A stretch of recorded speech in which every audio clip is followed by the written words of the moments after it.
Roger's a family man. He's very kind and considerate, and one of the best role models someone could ask for growing up. He's extremely intelligent, and he's also a bit of a practical joker, full of fun. A very genuine, helpful, caring person. Always thinking about others before himself.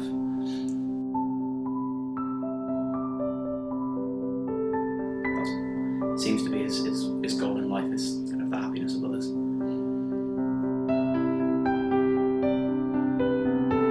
Roger's a very caring person. He's always there for everyone.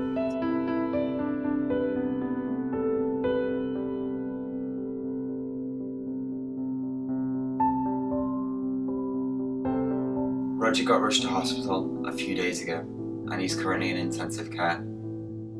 He's not very responsive. In fact, he's unconscious due to all the medication.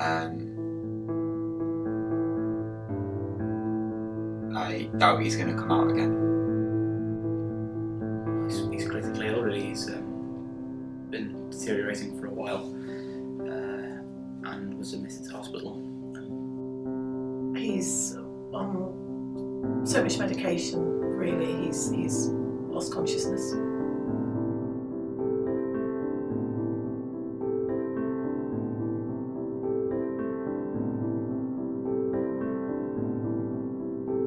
Everyone was very clear from the outset that this was a terminal disease. So there was no kind of hiding from what might happen. It was always certain. The upsetting thing, I guess, is that it seems like it's not Roger's time. He seems far too young. Seeing Roger in hospital is difficult. You can't really comprehend seeing someone who once raised you kind of suddenly become so helpless and so vulnerable.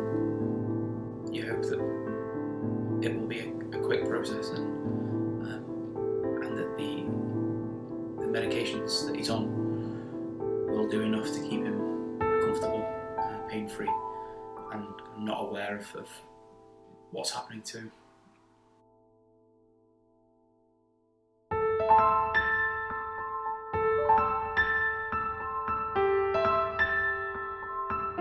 I feel very sad to see him like this, because I know that he won't come home again. He'll never be the same Roger. But on the other hand, I'm pleased, because he has had an awful lot of suffering, and if he doesn't feel pain now, then that's so much better. I guess, yeah, it's probably a kinder thing now for a very quick death, really. Yeah. When he does pass, it'll almost be a relief to see him out of pain and to not see him like this.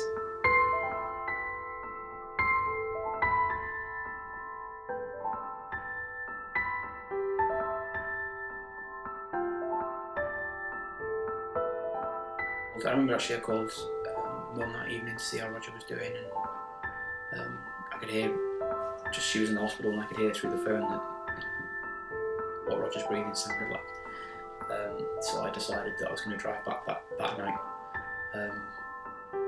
I jumped in the shower, started getting my stuff together before I'd even got out of the door. I had a message to say that Roger had passed away.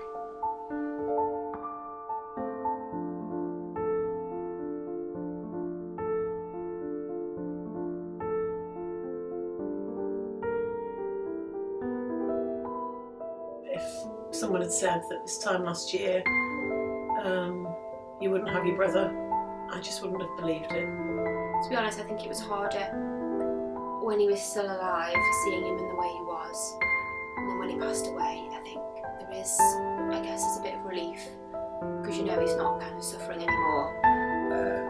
I'd been preparing for the fact that he would die, and obviously for the last few weeks I've been very acutely aware of that, but upset, he's still shocked. Just, I guess, very aware of the fact that others might be as well. Just a need to kind of be there for each other. You don't really think it's real at the time. It hasn't really fully sunk in. I don't think that he's not going to just walk through that door.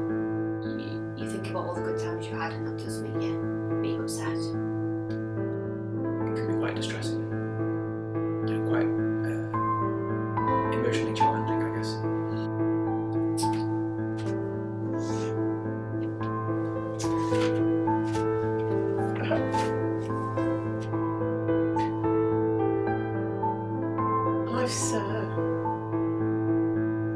Life goes on, and Rod should be the first to say that.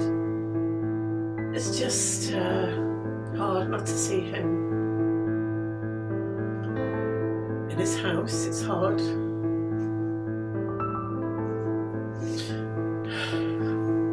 It's hard not to have him coming around here, just having a laugh and a joke.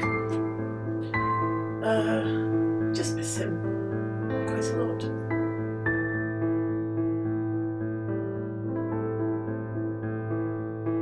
If Roger were here now, I would tell him thank you for everything, for going above and beyond the role of an uncle, and kind of being my dad when, you know, he had no obligation to do so.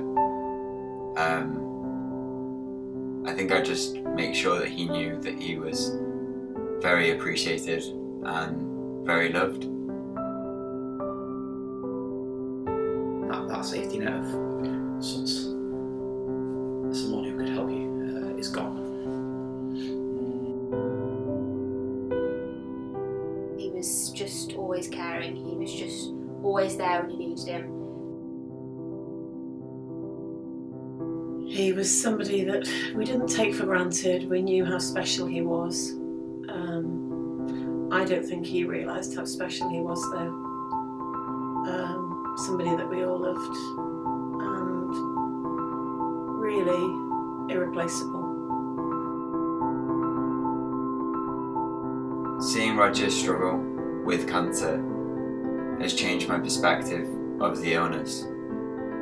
I always knew it was a horrible thing to go through, but I didn't realise how much it would take away the person who's fighting it. They're no longer your uncle or your parent or a member of your family. They lose themselves within cancer, and I think that's probably the worst thing. But it's just a horrible disease that affects everyone in one way or another. I think cancer does change a person. I think it always will, no matter how small the diagnosis or how early the cancer is caught. I think it just changes a person's maybe perspective of life. It's just so unfair that it can take somebody in the prime of their life, somebody who was so unselfish, so fit and so healthy. Cancer is just such a horrible, unforgiving disease.